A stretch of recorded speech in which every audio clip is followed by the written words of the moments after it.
Hey you guys, it's a really fun game in the French to share with you. It's a 20-minute rapid game. My opponent's rated mid 1300s, and we have e4, e6, the French defense, normal opening, and now he plays the advance with e5. So grabbing some space.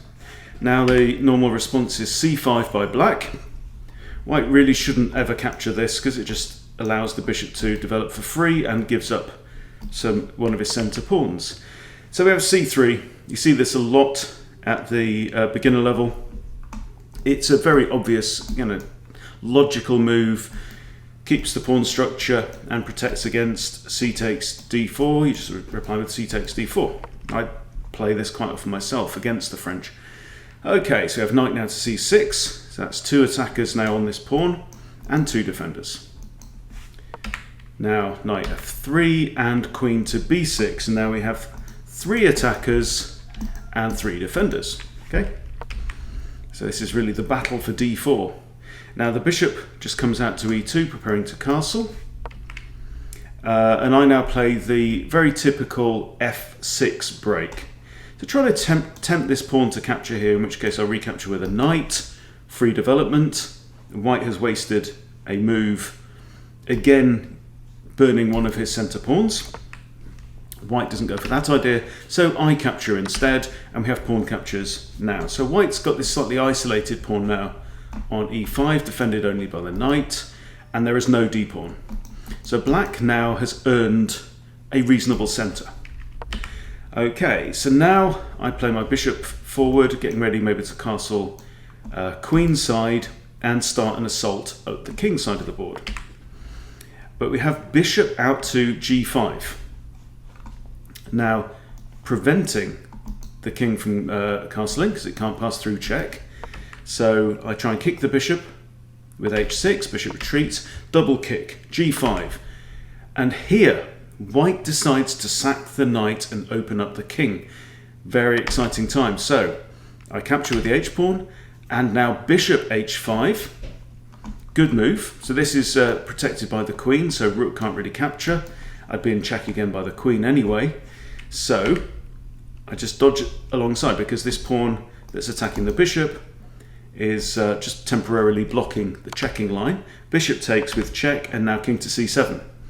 Okay, so my king is now holed up on the queen side here, but in a way, so White has captured three pawns in return for his knight. Okay, so he has obviously just the one knight. I've got two knights, but what are the three pawns? F, G, H. Okay, the three pawns on the king side where his king is. So has he done me a favor? We'll see. Now plays b3. I play my bishop here. I'd love to swap off bishops, get my knight off the back rank for free, and then bring my rook across. White decides no thanks. In fact, here I realised there was a hanging pawn. I should probably have grabbed that pawn. So he declines the trade and instead decides to defend this pawn. Now I play knight h6, so I want to bring my knight here where it's defended by a pawn, get it closer towards the enemy king. And here, if he wants to trade off, that would be very welcome indeed. He doesn't do that. He brings out his last knight, and now knight to f5. So c4 now, causing some trouble in the middle. And here we have a really, really critical exchange. Okay, and I think I actually messed this up a bit. So one option is obviously to push d4. Then we'll probably have this b4 come at some point, and he's really trying to open things up here and make use of this rook to attack. I decide to ignore the threat and play my rook a to g8. Now he now captures on here, and now I realise that well, my knight's under attack, but if I was to capture this pawn now, right, there's a tactic. Can you see the tactic? This pawn's disappeared. White now has e6, right, which both attacks my bishop and comes with check. So I would lose a piece. So I simply have to move the knight. Okay, so I've just lost a pawn back for no real gain, and I really want to avoid this discovered check idea here. But now white gets to play d6 with a pawn fork. Anyway, so king and bishop are now both attacked. Oh no! So I capture with a knight. I decide that I want to keep my bishops on the board. I want to keep my bishop pair. With all this space up here, then this really is a much happier hunting ground for bishops than it is for knights. So I give up my knight, he captures, we trade. So one of my bishops has come off anyway, and now we're in a situation where black has one extra pawn. However, he has 2 pawns on the king side there, on the queen side, sorry, and I have 3, let's say. And he has these 3 pawns here. Okay, so his pawns are at the sides of the boards, my pawns are more in the middle. However, the big imbalance in my favour is I've got none of my own pawns impeding my attack on the king side. So how can I take advantage of that? Right, so clearly there's a threat of like the bishop coming to c6, getting onto this diagonal, then he's got a rook and a bishop looking at that pawn.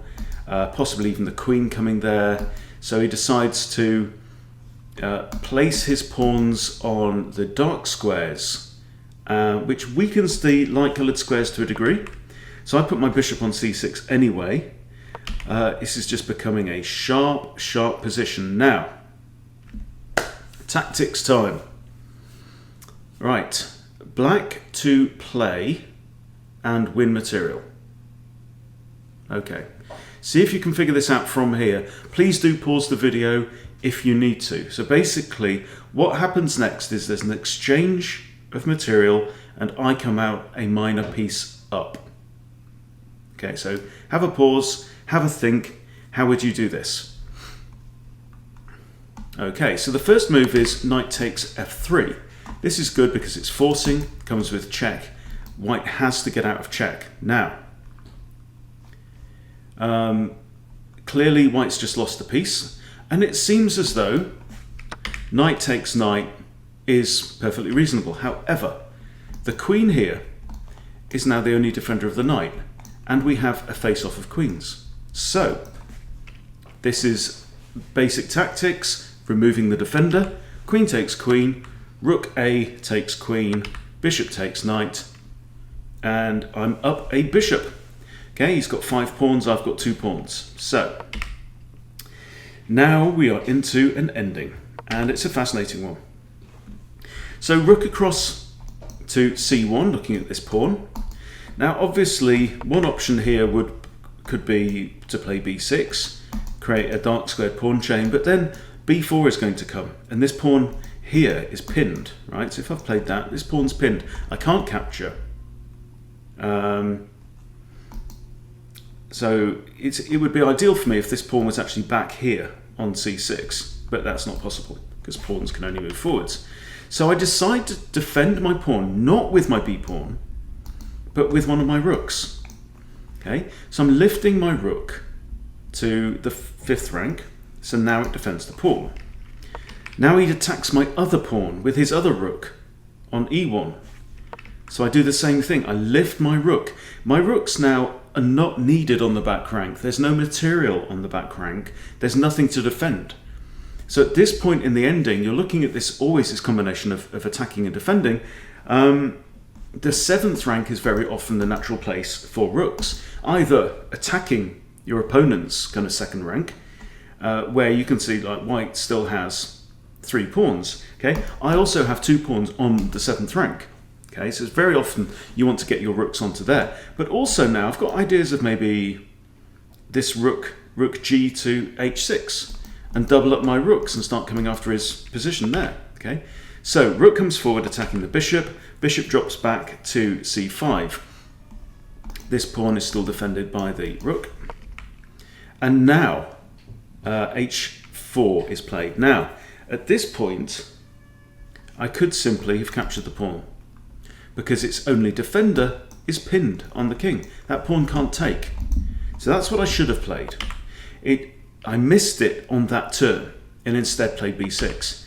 And then white also realized the same thing. Okay, this is what is my earlier video today. Everyone makes mistakes. Everyone screws up. Okay, so there are opportunities here. Okay, so rook across to f5, now attacking an undefended pawn. Pawn advances. Bishop advances, right? Very, very standard arrangement in the ending. Bishop and pawn both defending each other. Okay, so I can forget about these. Other advantage of, these rooks up here is this one's defending this pawn, preventing this pawn from advancing further. Rook comes across. This is no real trouble. That pawn's already defended twice.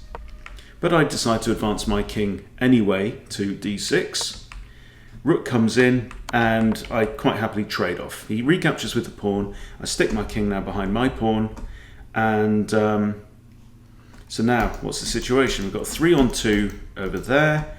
We have these pawns locked in the middle, and white has 2 extra pawns on the king side there.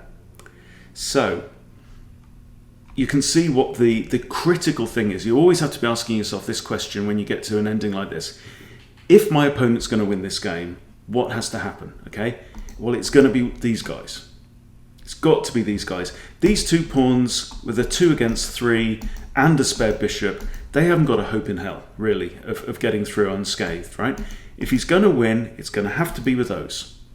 So what he needs to be thinking about is putting his rook probably behind here and just creep these pawns up the board and try and hope that he gets through. So up comes the king. Now I put my bishop here.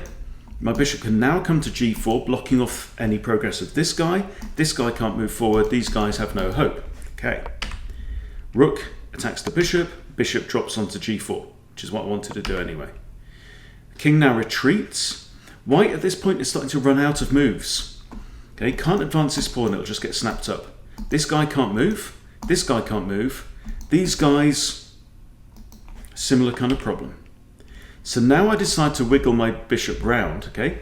Right, what's hanging? I mean, these are on dark squares, so until they move, I can't touch them with my bishop. So how about this idea? Wiggle across the back rank and take out that pawn. Okay, so here we come to here, looking at the pawn. Pawn moves forward. Bishop now drops back to f5. King comes up. Now rook up to g4. Again, preventing any progress of this guy. Okay, so we are starting to get into one of those really knotty situations where almost like no one wants to move. So, what I like about this move here is that the rook is now covering this 4th rank, yeah?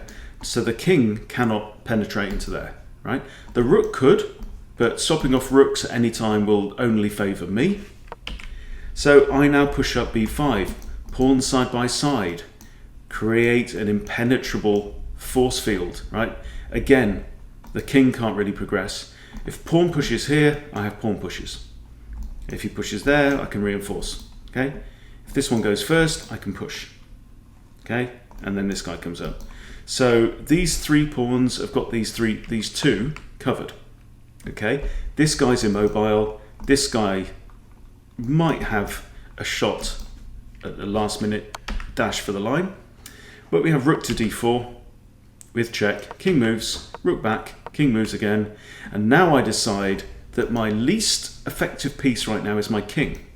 So my king now wants to come on a little journey.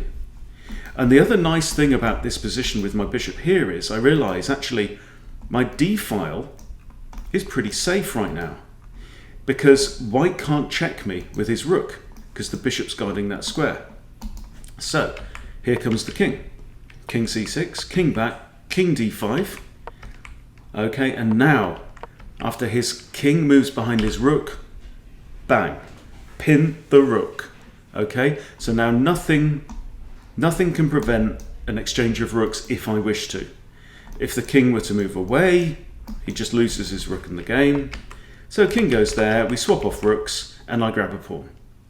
So now we've got 4 pawns each, but yours truly is up a full bishop, okay? So now I take advantage of my queenside pawn majority, push there, and off dashes Charlie.